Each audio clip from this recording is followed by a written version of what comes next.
So when you are leaving out essentially the body of all of this, right? Or the body's role, or the body, what I would call balance's role in everything from the development of these symptoms to the treatment of these symptoms, then you're missing a large part of the story. Hey, healthcare providers, you're listening to the Burnout to Lit Up podcast. Hosted by myself, Erica, and my husband, Michael. We're an OT-PT team that understands the healthcare industry's got some serious issues. Inspired by our own experience with burnout, we've made it our mission and passion to help you navigate your career in healthcare by cultivating wellness, growing both personally and professionally, and advocating for a better workplace. Whether you are a clinician or manager, new grad or seasoned vet, join us each week as we share interviews, research, stories, and strategies that will give you the tools to go from burnt out to your most lit up self. Let's dive in.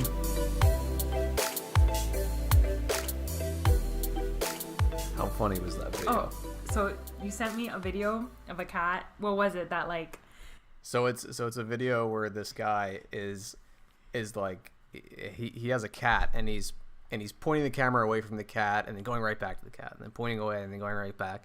And every time he points the camera at the cat is like a little bit closer. It's like a real cat. It's not like animated or anything. But this cat won't move once the camera was pointed at him. So it's like it's like stalking. It's like as soon as he's looking at him, he's still. And then when the camera pans back, he's like a step or two closer. Super funny. And then all of a sudden he's like right in front of the camera and he's like sniffing. I like those videos of cats. Those just make me die. Like I can't. I love it. This cat was like every time he put the camera, it was closer, but like it was so still, and it makes me really miss cats. Like that's the one thing in life. Erica's a crazy cat lady, except insane. without the cats. So she's just a crazy lady. I'm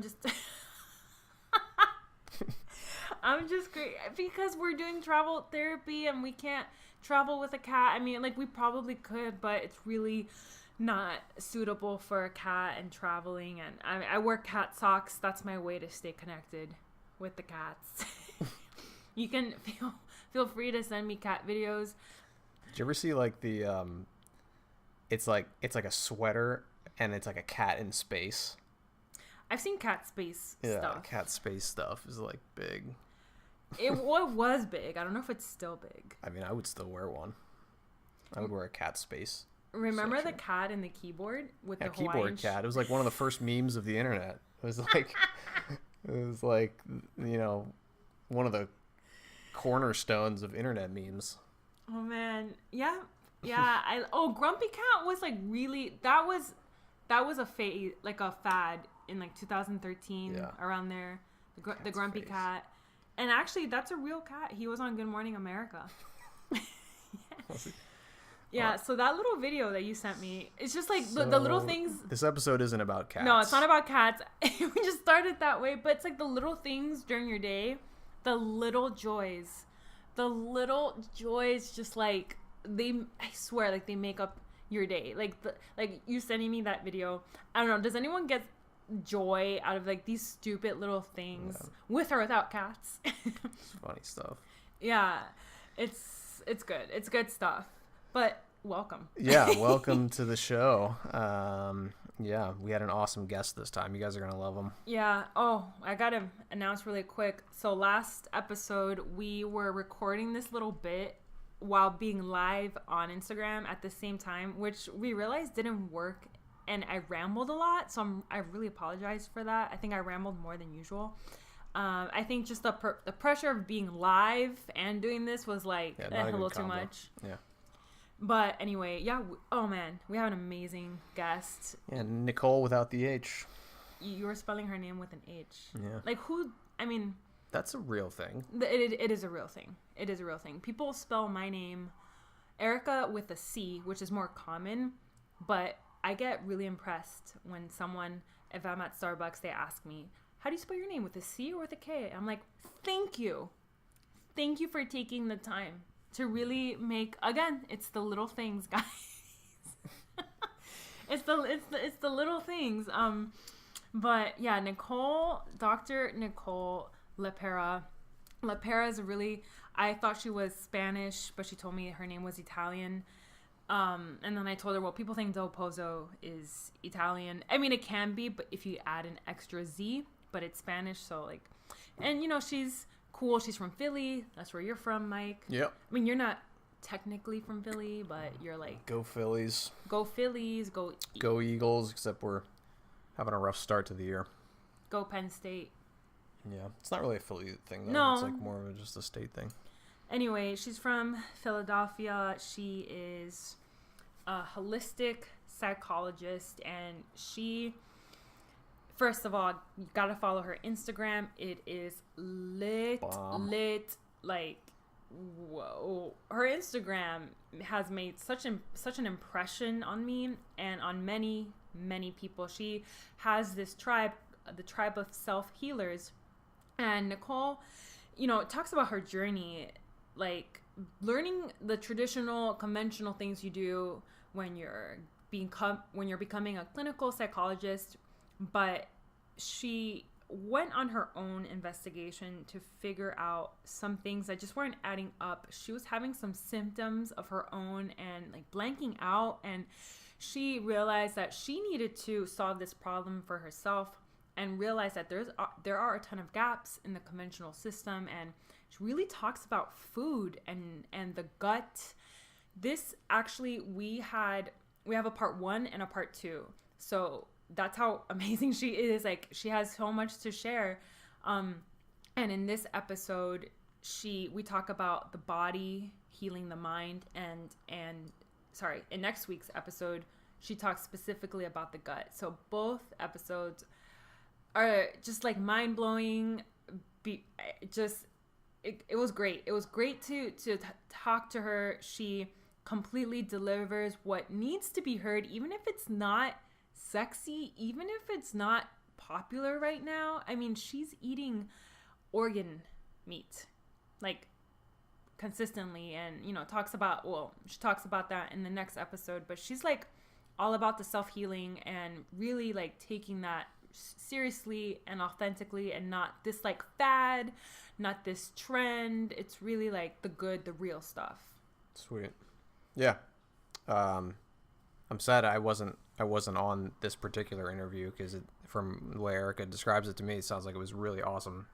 I wish I could asked her a couple questions. I'm sure I would have been like, "Can you tell me why I think this way about things?" Well, she. I know you'll get to be on my interviews soon, Mike. Yeah. Well, you know, you're brand new. I'm a blossoming flower in the podcasting world. You're a little baby in the podcasting world, and you just joined me. So this is new for our listeners. This is new, and you know, it's gonna be like really interesting dynamic. Us two interviewing people, which we will get to soon. We have really exciting things lined up for this podcast. Yeah, I'm super stoked about getting all kinds of awesome guests on. I mean, all kinds of different topics. I mean, we're really gonna hit you hard with some legit stuff. Bosso hard. Yeah, pretty much. Listeners want to find us. Oh God. See, this is what you get. You get my awesome, like, words. My awesome words. Your awesome brain. My awesome, not funny. What was that thing with our friends in grad school? They said if I had a stand-up show. Oh yeah. It was just like you just explaining life, like your life or something. I don't remember what we were said, but there was one point that we had a whiteboard of Erica-isms. It was like, we did? Yeah, remember that? It was like things you said that like we all thought were just funny, just like the way you were like thinking about something. I don't remember that. I do. When we were in grad school, Mike had 2 roommates, and in grad school, I still lived at home. I never lived on campus because I lived locally. So Bob would spend a lot of time at Mike's apartment with his friends, and we would all hang out, and like his roommates, and we were all good friends, and they had silly things you do in grad school, like a stump. We don't have to get into that now. It's less weird than it sounds if you just like a tree stump. It was a game that we played that required the most dangerous drinking game you can play. But anyway, we digress. But Erica-isms, that could have, I forgot about that. Yeah. Yeah. Well, it's great that I have a podcast now and the whole world can hear my Erica. Oh yeah, it's your world is the whiteboard now. Oh man, and all of you are a part of it. Congratulations. Congratulations. So, Actually, speaking of you guys, I mean, we appreciate you all for listening. Obviously, if you ever like have an idea for a guest or some suggestions for us in general, or if you want to just tell us that we're awesome, that would be cool. Get a hold of us wherever you want, on our website, or leave us a review on iTunes. Give us a rating. give us some loving. Yeah, so let us know. I love loving.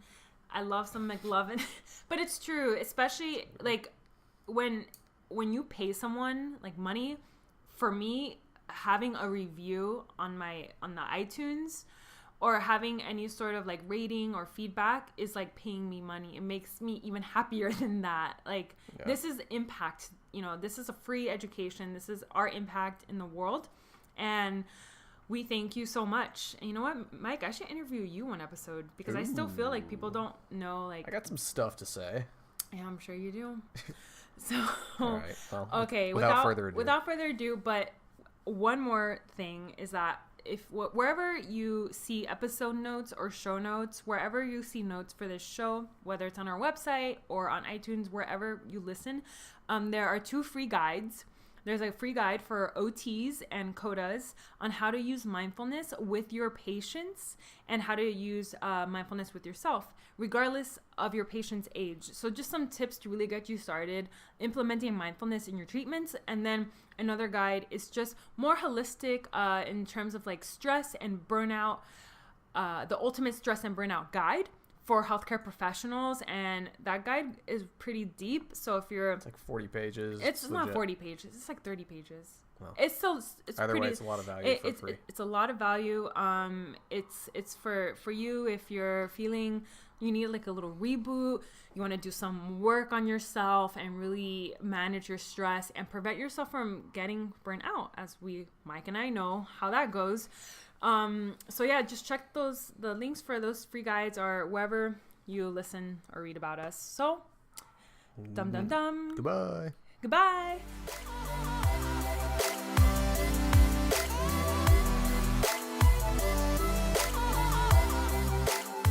So welcome to the show, Dr. Nicole. I'm so happy to have you. I'm so excited to talk with you. I'm so happy to be here, Erica. Thank you for reaching out to me and finding me. Yeah, I've been following you for quite some time, and like I mentioned to you before we started recording, I love your content, and you're like, I think you say the things that people need to hear and want to hear, and it's like this beautiful, like all your work is beautiful. So I just want to thank you for all that you do.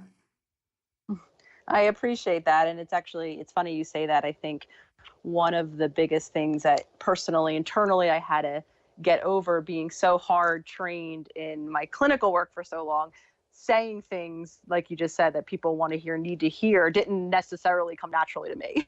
I was used to kind of, being very supportive. And so I think that it's interesting that you say that, because I do think that was an initial hurdle when I was conceptualizing going online and wanting to put this message out there, that I really had to kind of come to terms with myself, is being able to speak my truth. And I'm really, really happy because a lot of people are giving me very similar positive feedback. So thank you for saying that. It's very validating. Oh, great. Yeah, that's great. It's great when you hear like you're doing something you love and it may be a shift and may be scary, but then hearing that people, that just hearing that support just means that, yes, like this is the right direction. Mm-hmm. So tell us your biggest, so just tell us about who you are and your story and how you got to where you are today. Absolutely. So, I'm one of those people that maybe some of you can relate, maybe some of you can. I work with a lot of those who can't, who always kind of knew what I was going to be. I was really interested as a young kid in all things kind of the mind and psychology, and I would, gravitate toward those books, and I just loved it. My high school had one psychology class. I was probably the first to sign up, like a little book nerd that I was. Went to school, undergrad, psychology major. So my path was always kind of predetermined, if you will. I was going to be a psychologist. I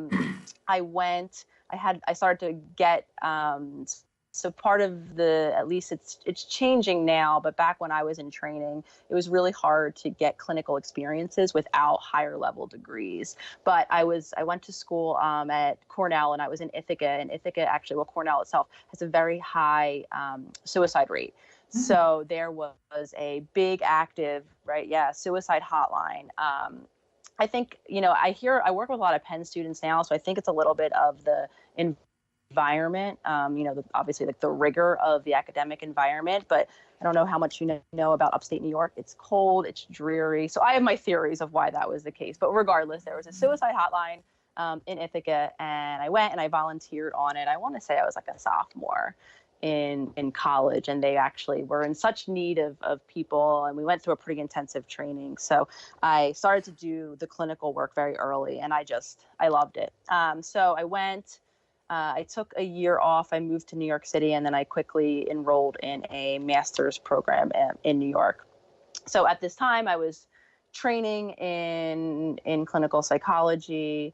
And so a little personal history background on my end. I've been someone who has struggled with, if you've read my last blog post, I wrote all about it. I've struggled with anxiety my entire life. I was a little kid who, was afraid when my dad was traveling that he wouldn't come home, car accidents, break-ins, you name it. If it could happen, I was probably laying in bed nervous about it.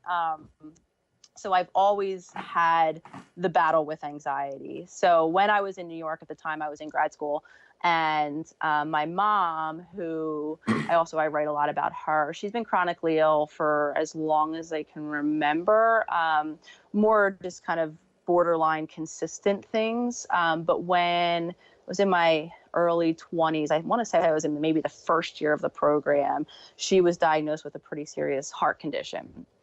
And would need almost immediate open heart surgery. So as you can imagine, being an incredibly anxious at this point, 20-year-old living in New York City in grad school, that was the last thing that my anxiety could tolerate. I started to have panic. It was a complete nightmare trying to juggle school and the work I was doing, and now my mom and her surgery. So I would say that at that point, my anxiety was almost unmanageable, completely through the roof. Interestingly, though, I was walking one day, and I want to say I was walking past, it was funny now that I think about it, it was a Tibetan or a kind of a Buddhist type of religion museum. And it was on this little corner tucked away. It was literally on my walk from work to school. And I love quotes. So I was walking by, and I happened to see that on the side of this building, because it was kind of an art geared museum, they had this quote about life being lived in moments. And I just love that so much. And something about this concept of moments struck me. And like I said, I love quotes, and I was just thinking about it. So I was probably at work the next day. I had a desk job that I worked part-time while I was in school, and I was online doing what I wasn't supposed to do, of course. And I started to Google moments, and I was like, oh, what other quotes out there have moment in it? Like, such a cute little concept. And this was, over a decade ago now. So mindfulness wasn't what mindfulness is now, but I happened to find somewhere they connected this concept of moment to this practice of mindfulness. So I'm like, what is this? So I dove headfirst into this idea of mindfulness. I thought this was like, wow, mind blowing. What is this? And I'm not sure. I feel like mindfulness is pretty, out there of a topic now. But essentially what it is, paying attention or being as present as possible in the current moment, which is where that connection, of moment happened. So I thought this was such a good idea, a concept, a tool. I was fascinated by it. Luckily, it's crazy how the universe works. At the same time, I was at a clinical placement. So when you're in school for clinical psychology, you go on something called externship. So you do all of your coursework, and then you go, and usually it's at a state-based, so like a New York state-based outpatient clinic, meaning people come in for therapy. And you have a supervisor, and you have an experience of doing kind of the practice of providing therapy. So at this time, I was at a particular practice. It was in Brooklyn.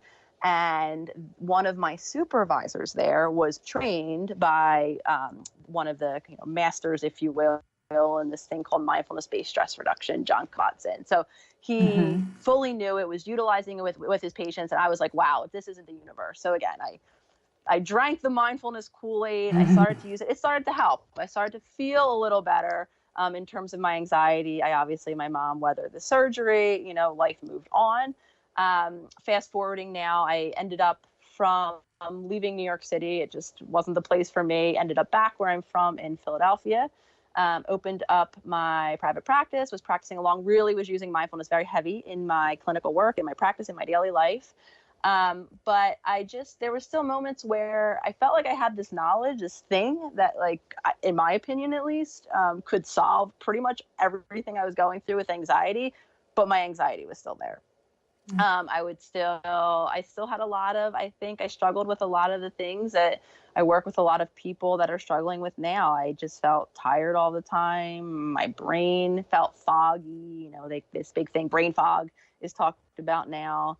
I was irritable. I was emotionally reactive. Sometimes I would see myself, kind of freaking out over something very small. And then 2 minutes later, be like, what was that? That didn't even bother me.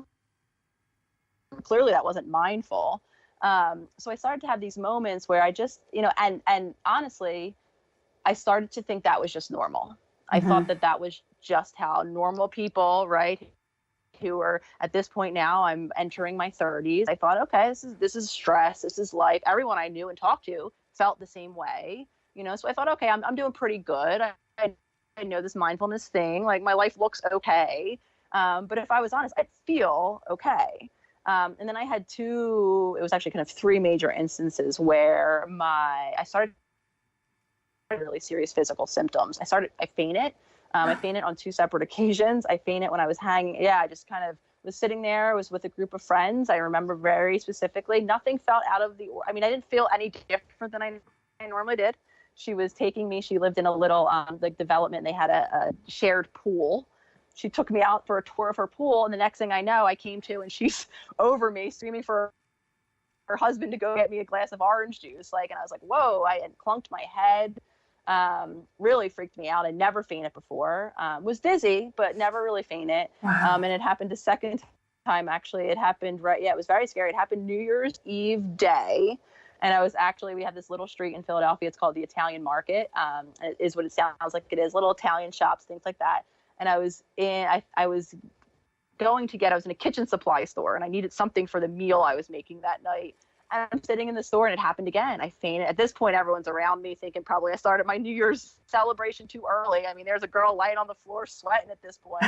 Really, really creepy. I'm like, oh my gosh, what is going on? So I'm like, okay, well, now I faint. That's weird, but okay, people, again, rationalize it. People faint. This is what it is.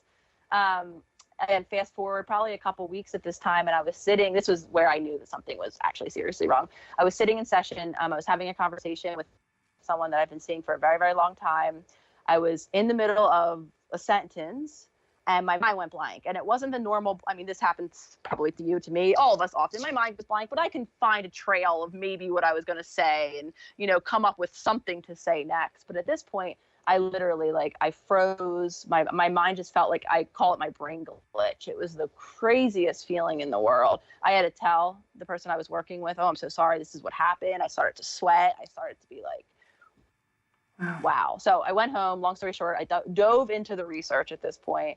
And then that's where the mind-body piece comes in. I started to see all of these possible reasons why, at this point, my body, quite literally, wasn't functioning for me, and why mindfulness itself, it's a big piece, and I still use it a lot. I still use all things brain in my practice, but why the body piece is just so, so very important. So I did so much research. There is so much out there in terms of what's healthy, what's not. Everything's contradictory.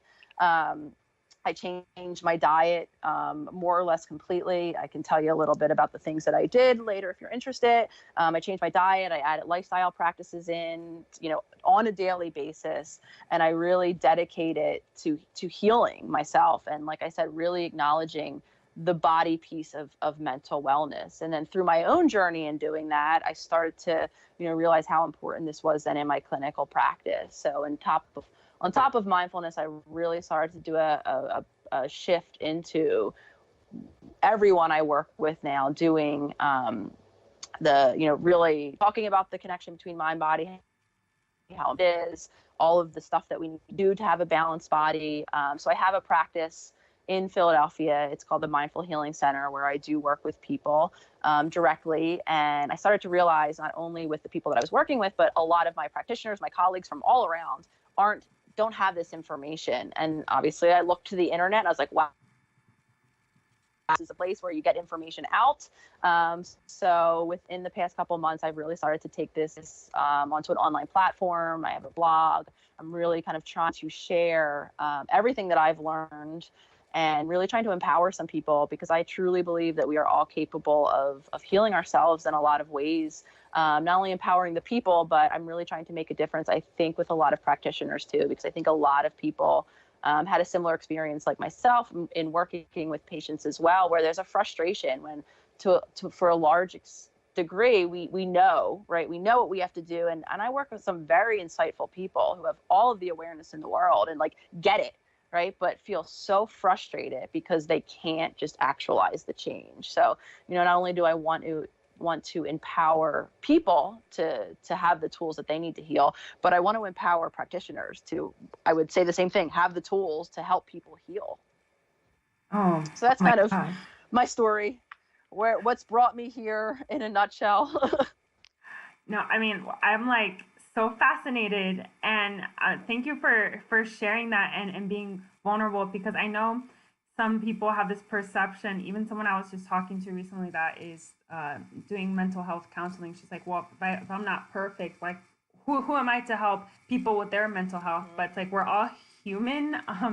And this journey is that you went through has taught you this lesson that has allowed you to really go deep in this area and realize that there's more to this than just maybe the conventional things that you were trained in. Like, well, with that being said, I mean, I could go in many different directions, but I want to ask you first, what is it, because this is like a burning question of mine, what is it that you felt like you needed to research and explore this on your own, and is this not really included in the traditional conventional training? And like, how is the conventional psychology field, what needs to shift there? So the quick answer of that is no, it's not included. It's not included in, any of, so I have a PhD in clinical psychology, which essentially means I went to school for a very long time. So I had a lot of classes. It was nowhere in my program. I know that a lot of places now have, other practical psychology-based degrees. So there's a lot of masters out there, family therapy programs, social work. There's a lot of ways or avenues or shoots, right, that you can go down to eventually find yourself practicing some version of mental health care. I don't have as much experience with these other programs, but I have the idea, and I do have a lot of colleagues who've come through them, that this information is largely not in those programs or contained in those programs either. Even a step further from, the psychiatrist, those who've gone through the medical. So psychiatrist essentially is when you go to medical school, you're able to prescribe medicine. You're essentially a functioning doctor, but you specialize in psychology or psychiatry essentially. And it's not to my knowledge, in those programs. So it's not really being talked about. I have a lot of, kind of theories as to why a lot of the work in terms of holistic work has to do about nutrition. And I think a lot of the realities that we're learning about now in terms of our gut health. And so the conventional models of mental illness, wellness, et cetera, are based upon, or, kind of the way I would define it is conceptualize, all mental struggles, if you will, diagnoses as brain-based issues, quote unquote, essentially meaning that there's something wrong in the brain, quite literally, whether it's genetic based or neurotransmitter. You'll hear those words used a lot. So a lot of the models, when we're taught two major, things, what are these disorders, right? From how are they caused? What do they look like in terms of symptomology? How are they caused? Like I was saying, these kind of more brain based. How are they diagnosed? We love the DSM in school, so we'll learn all about, the newest diagnostic system. Essentially what that is, what boxes do I have to check? And then what name does that give me? Is it anxiety disorder? Is it depression? So you learn about the diseases or disorders, if you will. And then you learn what is called the empirically based, or essentially research proven. Oftentimes they're manualized, which essentially means that you can literally learn them from a manual. There's like a step-by-step way to go about them. So like the CBTs and things like that, you learn about treatments. And so where it differs a little bit in terms of conventional training is depending on the program you're in. Each program usually gravitates or highlights, I should say, one particular treatment. So you might go to a program that's like CBT heavy, which means cognitive behavioral therapy. Doesn't mean you won't learn the other therapies, but means you'll learn that pretty heavy. I went to a program which is something called psychodynamically based, which essentially means learning about, kind of childhood roots of things, dynamic causes, quote unquote, for problems, and therefore treatment of them. So when you go to school, you learn about the disorders and then how to treat the disorders. But when you're learning how to treat the disorders, there's problems on two levels. One, like I was saying, having a conceptualization of what causes them is obviously, at least in my opinion, going to affect how we treat them. So when you are leaving out essentially the body of all of this, right, or the body's role, or the body, what I would call imbalance's role in everything from the development of these symptoms to the treatment of these symptoms, then you're missing a large part of the story. So I think that, that I don't even probably now, and if I can't even remember back, because like I said, I had involved myself with mindfulness. And so the meditation is studied in clinical literature. So that means there's research done on it. They agree that it helps.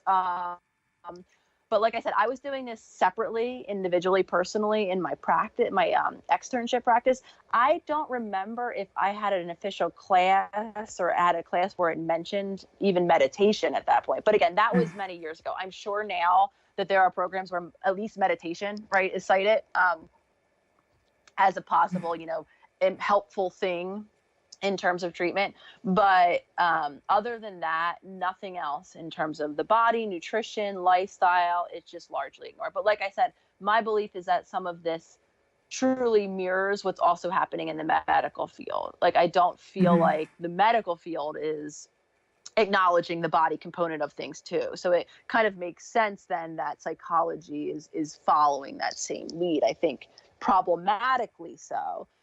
So like I said, when I started to have my own health crises and, wasn't sure of what it was, but at this point, had an idea that there had to be something that was more physically going on with me. So then I made it almost my personal project at first, to like, let me just feel better. What is going on?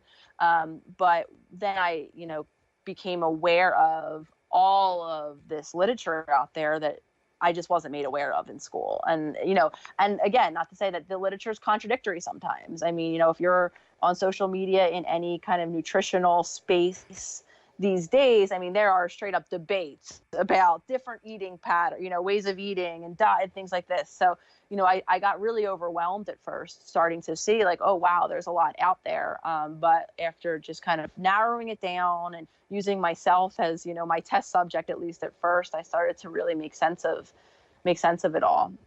But it's just not out there. It's not out there being taught in school. I have a lot of, and this is why, I'm so passionate too now about providing this information at the provider level, at the practitioner level, because I have a lot of people out there who are getting in contact with me like, wait, I have never heard this. And I'm like, yes, I know. I have not either. Yeah. That's why I was really interested and intrigued by you. Like I said, I'm not even sure how long I've been following you, but I just know that something about your content and the things you share, it dug deeper into like everything you said, mind, body, heart. And I like, do you think that, with that being said, it's not being necessarily taught in this way, that why are people disconnected? Like, why do we treat things in different compartments? Like, the mind is just a mind problem, or we have an ache or a pain, we go to the physical therapist, or we have and all these things have like a purpose, and they have a place. But what is it about the mind body connection that is just like that we need to hear, that we're so disconnected from? Like, I'm just speaking generally, like many of us are disconnected. So what is it, mind body connection? So my first thought when you were talking about the disconnect is I completely agree. And like I said, I think we will see this again. I keep going back to the medical field just because it's an example that we can all identify with and understand, right? The medical field is, oh, my knee hurts, I go to the knee doctor, right? Or, oh, my back hurts, I go, right? Everything is very compartmentalized like that. And I think, from a psychological perspective, because I do love me some psychology, my belief is that the reason why, right, we as humans, to some extent, we hate uncertainty. There's an evolutionary reason for why we hate uncertainty. We need to be able to predict a future so that we can keep ourselves safe in said future, which just being an organism so that we can thrive, not even thrive, live, and then thrive, survive, procreate, etc. So this is based, I think, really in our genes, this dislike, if you will, for uncertainty. So, I think that there is a benefit to some extent of having a one problem and therefore a one solution. So when holistic models, right, don't work like that. Holistic models do a couple different things. They acknowledge, like you're saying, the connection between systems, so between the mind, the body, acknowledging that there's a million other different systems, right, in our body system. We have a hormone system, we have a nervous system, right? So it's very much more complicated, right? Our mind, we have, if you're familiar with Freud, we have the conscious, the unconscious, now the subconscious I'll talk a lot about, right? So these things are very complicated. So there's multiple interacting pieces, like quite literally like a puzzle, that holism or holistic work acknowledges. And I think that, there's a little bit of discomfort there, like I said, because if I don't know the one reason why I'm sick or struggling, then I struggle to figure out the one way to fix that thing. Right. So I think we like a reductionistic approach because it simplifies things. It gives us a certainty. Because if we're being honest, when we're struggling, whether it's physically, psychologically, emotionally, etc., we want to feel better. I mean, that's a natural human thing. We want to feel better. So the quicker we can know what is wrong and what to fix, the quicker we feel better. So I think that there's that reason. Like I said, it's complicated. It's confusing sometimes to acknowledge all of the pieces that affect each other that might be then producing the quote unquote symptoms that I'm having. And then extending it further, the path to recovery or to healing, right, is going to just as equally be multifaceted. Many different things we have to do on a very consistent basis, right? It's not like that light switch model. Like I said, the one cause, I do this one thing, take the pill, or, do this one thing and now I'm better. What holistic healing essentially is asking of you is acknowledging that it's many things, which means that you're going to have to do many things on a consistent basis to be better, to heal. So I think that that's, a large part why for so long we've gravitated as humans not into this holistic model, but one of the challenges with I think incorporating it in is that, and then that is ultimately what it means, is that if we are looking at the whole picture, usually, I mean, it gives us the greatest understanding, of what is affecting each of these things. But I think within acknowledging those things, we then have to do many different things to heal. Yeah. And that can be overwhelming for a lot of us, myself included. I mean, I was, and I will talk about this readily, I was a little baby child, 3-year-old, kicking and screaming my way through healing for probably about the first 6 to 8 months of it. I hated it. I hated the things I had to do. There's that little part of me that I like to feel better quick, right? I came from a family that was very much of, I had a headache, take the medicine now before it gets worse, save yourself the discomfort. So I have my own, as I always talk about, subconscious programming that made my healing process really difficult. But I worked through it, and I don't see myself feeling as I do now without having gone through what I went through. Wow. Yeah. And I've had anxiety. I know you've had anxiety, and something in my own personal journey took me like maybe over 10 years to approach anxiety from the inside out versus the outside in, if that makes sense. And it took me a long time to find that way. And I just want to use that as an example because I know like we've had it. Maybe a lot of these these listeners have experienced anxiety.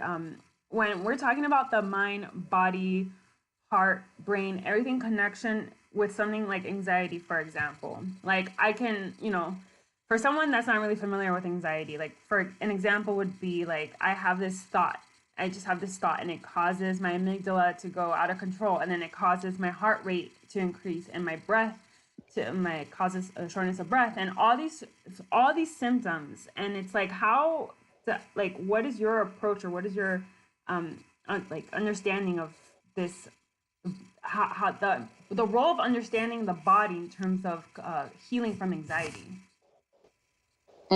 So I think, that was a perfect example. And I see people that I work with sitting on my couch, to have the same thing. We'll be sitting there, right? And I'll bring it up objectively. We're sitting in what I like to think is a nice peaceful room, calming sounds, nice smells, right?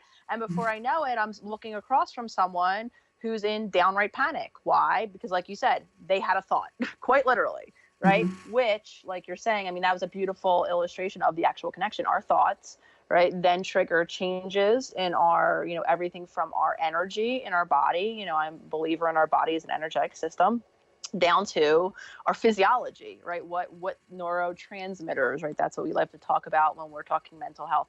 What things are coursing through our body that are then going to affect, the way we are. So when we want to heal from that, we need to, I always kind of do this little thing where I say we do kind of a top down and a bottom up approach, which essentially means we need to know, I'll start at the bottom. From the bottom up, we need to have a balanced body. So I believe that there are a lot of symptoms of particularly anxiety, but a lot of other mental difficulties that we struggle with that are caused, very much connected to the state of our bodies or our body's imbalance. So when we are eating foods that are damaging, particularly to our guts, when we are not sleeping, when we are doing things in terms of our actual lifestyle, in ways that don't balance our body, then we are going to be experiencing symptoms that appear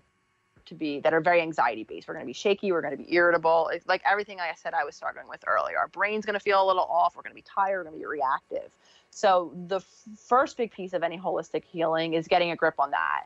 Making sure that we are treating, that our bodies are as balanced and have the nutrition that they need it and when I say the lifestyle, I think the lifestyle components of it are very important. If you follow me on Instagram, you'll see me breath work every morning. You'll see me, kind of actively moving, doing meditation. The reason why I do those things is because they all act on, again, a part of our bodies, our nervous system now, which is called the parasympathetic nervous system or our rest and digest nervous system. So essentially, we have two nervous systems, our fight and flight. A lot of you probably have heard of that. Essentially, that's when we are threatened, when we need to run away. A lot of us like to say, we're not being chased by those tigers anymore. However, the tiger is now our boss, right? So we are under stress, which means that nervous system is activated, and connected with that nervous system is a hormone called cortisol, which is our stress hormone.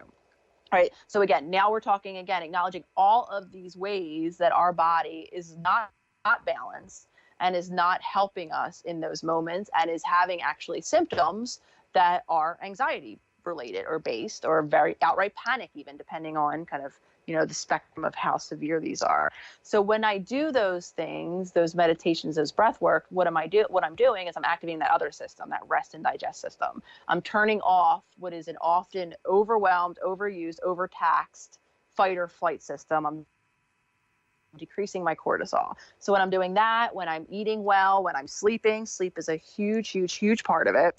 When I'm doing all of those things, I now have a semblance of body balance. So either my symptoms can decrease dramatically. Maybe I'm not even experiencing what would be anxiety anymore. Like I said, I truly believe that a lot of the anxiety that we're seeing is related in our nutritional deficiencies and our body imbalances, if it's still there, I at least have a better hold or control over it to do now the top down piece, right? And I am a huge believer, and I will talk endlessly about them because this is the psychologist in me. I'm so fascinated by our subconscious. So there are people out there, who are very much have that balanced body, are doing those things, but because of their what I call subconscious programming, so I read a stat, I want to say it's about 80% of the time our subconscious is running the show. And what that means is because we have so much to do as humans on any given day, quite literally, to keep our bodies alive, to exist in these social environments, in these cities that a lot of us live in, our brains have automatized. So they've become it's kind of the things that we do habitually have become stored literally in a programmatic way in this part of our brain that's called the subconscious. So our subconscious is usually when we're brushing our teeth is a good example that a lot of people use when we're driving our car, right? Oftentimes we just get to work. We were mindless about how we got to work, but we got there safely. So something must have been running the show. That's the subconscious. In that subconscious, however, are also programs that are related to how I want to be as a human, what relationships are like for me in my world. And I'm saying this because this is different for each person. A lot of this is based on most of this is based on our past experience. Usually we're talking pretty young, our childhood experiences. It's actually really fascinating. I did a post on this recently about before the age of 7, children are in what is called a theta brainwave state. So you might hear, brainwave states talked about. Usually you'll hear them in terms of sleep, delta. We go into our brain energetically goes into different waves based usually on our alertness level. Before the age of 7, our brains are in a more or less constant theta state, which means that we are literally impressionable sponges. So to live as a human being in a social environment, because that's what humans are, we're social animals, we need a certain amount of rules to live by. And these rules are absorbed by us usually by our, immediate caregiving environments, whatever they might look like, our schools included, before the age of 7, when we're in this super receptive state to learn these programs. So now fast forward, right, we become an adult who's still operating on those programs, even though possibly over the course of our life, until we became this adult, we don't believe those maybe anymore, but part of our subconscious does. So that's where the mind piece, I think, is always going to be an important component of at least mental wellness, because, and I'm so happy there's integrative medicine, functional medicine. There are a lot of disciplines out there that are emerging and that a lot of people are utilizing to heal that do the body stuff. And they're doing it very well. They're understanding, I think, all of the integrated pieces of healing the body piece of things. But especially for something like anxiety as well, I think that the mind cannot be ignored because it's in those programs that'll often keep us stuck. When we're trying to develop new lifestyle habits that will balance our bodies, a lot of people I work with have to overcome some of this programming. Again, myself included. I was saying, I was that child who didn't want to do it, who thought it should be easy. That was a version of my program that almost prevented me from doing the lifestyle change that I needed to heal the body. So I think in that is where, both of those components are just so part of the picture. So when I healed my body, when I had some body balance, some of my anxiety, my irritability, my reactivity, right, decreased just enough that then I could use the conscious. So to counter that subconscious that I was telling that we operate on, we have a part of our brain, which actually is a part of our brain that makes us human. It's called our frontal lobe. It's the conscious part of our brain. It's what is active when mindfulness, right? To be present, our senses, all of that is in this moment now. That's, that part of our brain. Whenever we make a choice, right? So whenever I say, I think about it and I intentionally make a choice, we're using that part of our brain. So when we can use that part of our brain to make new choices, we can overcome some of those subconscious programs, but those will keep us stuck. And I think that's where, anxiety can truly be present, in these stories, these programs, these things we tell ourselves. And that's where I think a lot of the healing then comes when we gain, where we gain control, we get our choice back, as I like to say. We get our choice back. Yeah. Yeah. Mhm. Well, I would like to add to all that, like, those wonderful things you said, that from an occupational therapist standpoint, I find that people nowadays, and this could be children, because I used to work with children, but this could also be adults, is that we're under occupied and overstimulated with, Mhm. and I see this a lot, and I feel that through occupation, through activities that are meaningful, we can reconnect with the essence of who we are, and through that body work that you were saying. I think for so long I was trying to heal my anxiety just through talk therapy, which again was helpful in some ways, but it took me on my own accord, on my own, like, many years of figuring out it's not forcing myself to wake up at 5 a.m. and do an intense hit or weightlifting, workout. Like, those type of things were Mhm. exacerbating my body's reactivity, and it was just like I didn't see that my actions were actually, like, to my body, were making my anxiety worse. Mhm. And it's Mhm. I don't it's this Mhm. really fascinating thing. I just want to add that, like, I think when people are quote unquote stuck in their diet, or they can't lose weight, or they can't quote unquote like get over anxiety, it's because I feel like it's maybe because they're ignoring all the other components of this holistic piece, and they're just focusing on Mhm. trying a new diet, or whatever it is. So Mhm. I'm just like, I love what you said, and I love that for people to do the subconscious reframing and the body work, that's at least going to give them some control, right, of, like, um going from there. I agree. And So I think control is so hugely empowering. Not to interrupt you, but I think control is I will talk about the control. The choice is the way I like to put it. It's such an empowering point, kind of aspect of this, because I agree. And I have a lot of people that message me. What's the supplement I can take? Them kind of like the way you're saying. What's this one thing that I can do, or mhm. how do I tweak my nutrition, or what do I not eat? Right. And you're right. It's kind of missing, it's missing the rest of it. It's missing the whole thing. And like I said, I think that's because it simplifies things. It's less overwhelming, in that way. But I think it's missing a lot of the picture then, and it's not doing anything. But so when we are empowered, when we have choice, and a lot of people, I think, have different reactions when I'll put things out there, kind of acknowledging at least, my belief in that we are our choices, our daily choices. I'm a huge believer in, so it's not only just like the holistic approach, but it's epigenetics. It's the new science of epigenetics, which Mhm. essentially says that we are not genetically predetermined. So as the old model, right, was this gene, this faulty gene, this presence of a gene or lack of a gene, equals the presence of a disease or the lack of a disease. Science now, and everyone will agree, epigenetics is real. This has thankfully been confirmed, but epigenetics says Mhm. our genes exist, yes, but the environment that we live in, and as a psychologist, I acknowledge the mental environment, the stress, like you're saying, that environment too, um, affects whether those genes actually turn on or turn off. And I say that message, and I think a lot of people, for many different reasons that I won't go into, have reactions that are slightly more negative to that idea. But Mhm. to bring back what you're saying, Mhm. I think that can just as on the other side of that negative reaction can be such a huge empowering piece, because that says that we have choice. And like you Mhm. said, we can add these additional other components, right? Other body work pieces. We have a choice. We have a control that we didn't think we had.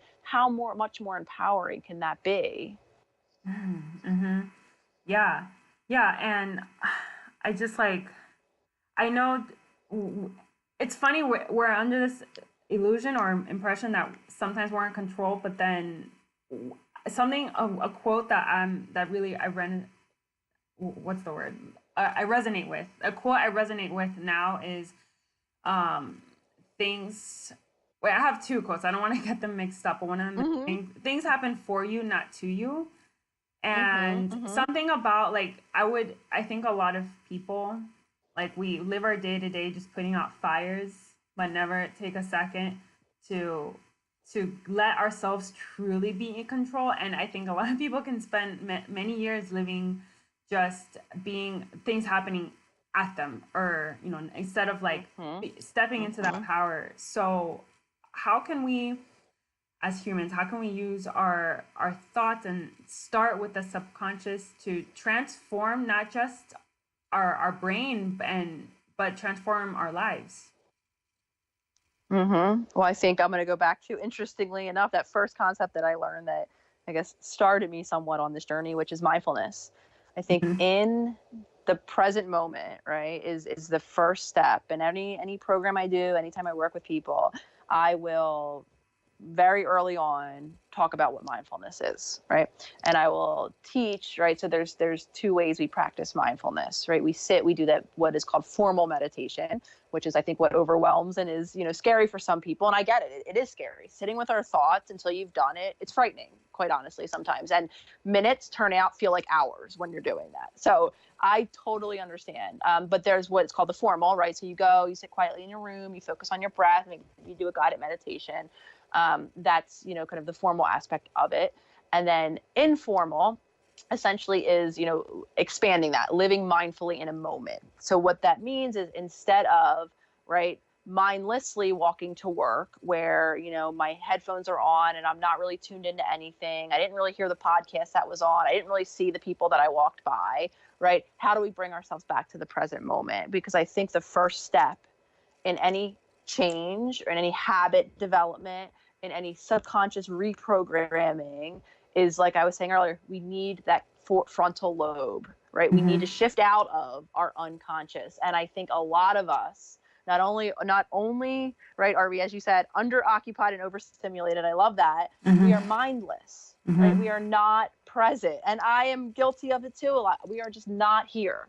And I think that the hugest first step is really cultivating awareness, attention to the present moment, right? So when we start to feel our thoughts, and oftentimes it's our thoughts which are very, very distracting. We can't control our thoughts, as I often say, but we can control the amount of attention we give to them and what we do in reaction to them. So when we start to either feel like we're somewhere else entirely, maybe we're not even in our thoughts, we don't know where we are, catch ourselves having that little, I wish you could see me. I do this little thing with my hand, this little person in my observational person, right? It looks like a little Muppet type of thing, right? In my brain, that's like, oh, wait a minute, Nicole, where are you? You're not here, right? So we need that part of us, and we all have it. We can develop it, right? That says, like, okay, that little voice in my mind, not the negative one, but the one that's kind of watching, right? That knows that I'm not there, and that brings me back into that present moment. Same thing. Okay, I'm locked into this thought. Okay, I have this appointment later and I'm stressed out about it and I hope I do well, right? Oh, now I'm in my thoughts. So where am I not in this moment? So we really have to cultivate the ability to be aware of where we are in terms of our minds, or where our minds are not. And then B, as I, call it, we flex our attentional muscle. We bring it back into the now. Because when we're in the present moment, then we have access to choices, right, which might go against those habitual patterns. So now we can make a new decision, whether it's I make a new decision about what I want to eat for lunch because I'm trying out this new way of eating, right? Whether or not it's I make a new decision about what I want to do when my partner frustrates me. I don't want to scream and yell. Whatever it is, when that frontal lobe is now online, and it's not, I love that you said the amygdala, right? It's not that behind brain stuff. It's not that, that emotional part. That's where, again, that's in our subconscious. When we have that frontal lobe activated, now we have choice, which means now we can start experimenting with different ways of being. And that's how any change happens. We have to, do differently. We have to start thinking differently. That's when we can start to have different conscious thoughts. And again, we don't just generate. So if we have a way of talking to ourselves, which is negative, and if we've done this for as long as we can remember over time, chances are spontaneously, we're not just going to start talking positive to ourselves, right? But what we can do is limit the amount of time that I'm paying attention to that negative, critiquing constant. And then I can use that frontal lobe, that frontal part of my mind that can do something different to remind myself of, this is where gratitude practices come from, right? So I can say something different to myself. The more I work in making new choices, And the more consistently I do those new choices, this is where people hate me, over time, day in and day out, then I start to lay a new habit, whether it's something behaviorally that now that I do differently, whether it's something I do with my emotions differently, whether it's my way of being. I can quite literally reprogram, in my belief, my entire self in that way consistently over time. And before I know it, that then becomes my unconscious program that I run on. So everything, in my opinion, like I said, starts with awareness, with knowing where our attention is, and with really harnessing those choices that we have.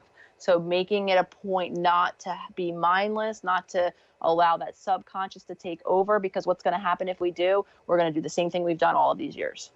It's like that awareness allows you to rewire, in a sense. And literally, I love that you brought that up. What we are literally doing then is we are rewiring our neurons to fire now in a different way. We are having a new neural network, is what it's essentially called, right, in our brains that connect these things now. And like I said, the more we do that and the more we strengthen that, right now we have a really strong neural networks that are our programs, that are why I am the way I am.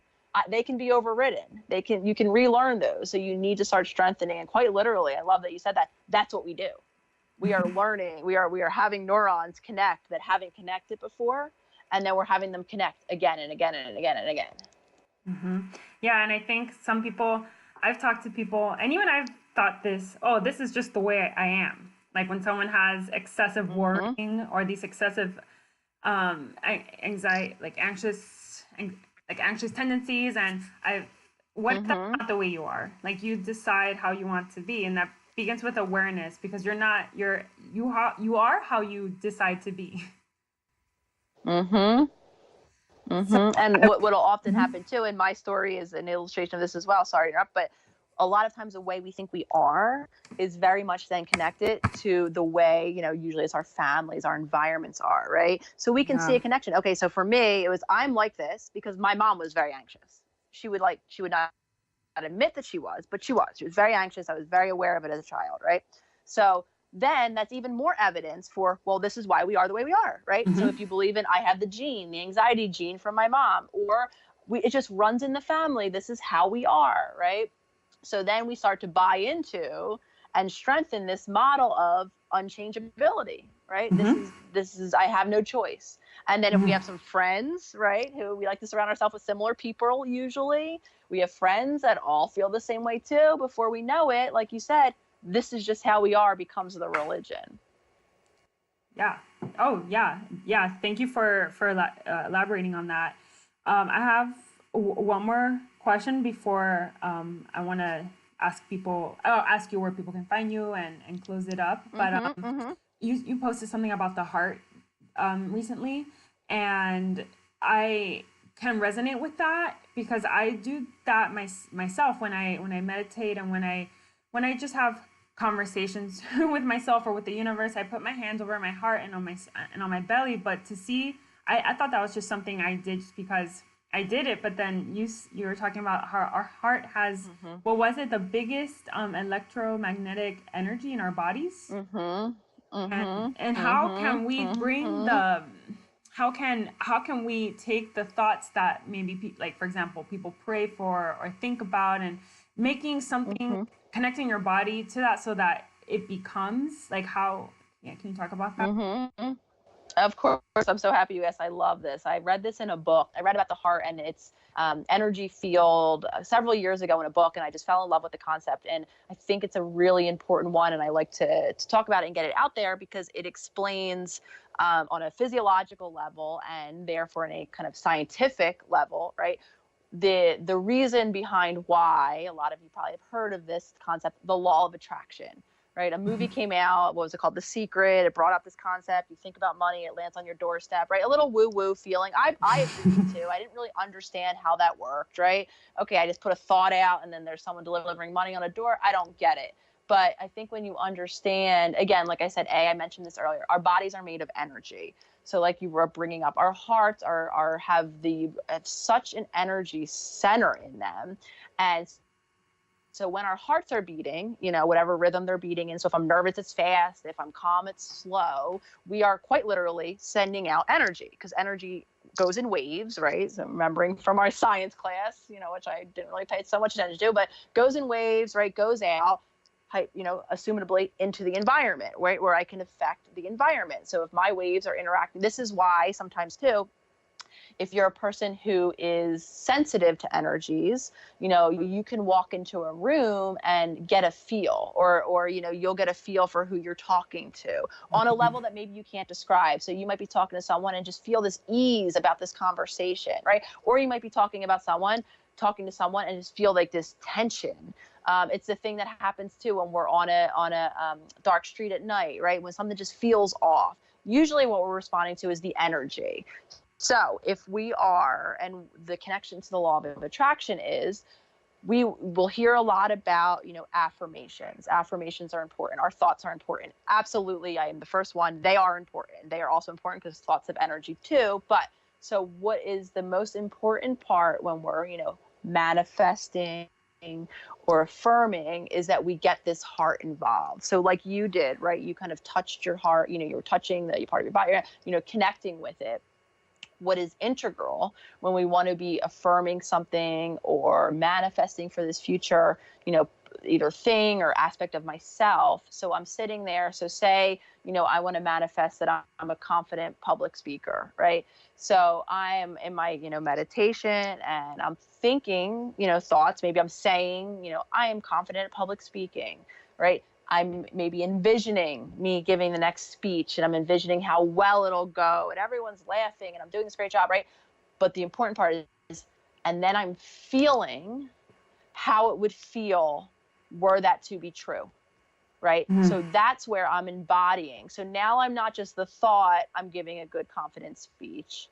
I'm not just seeing me give a confident speech. I'm quite literally feeling how it would be to be on a stage confidently giving a speech with everyone laughing and clapping, right? I'm feeling that.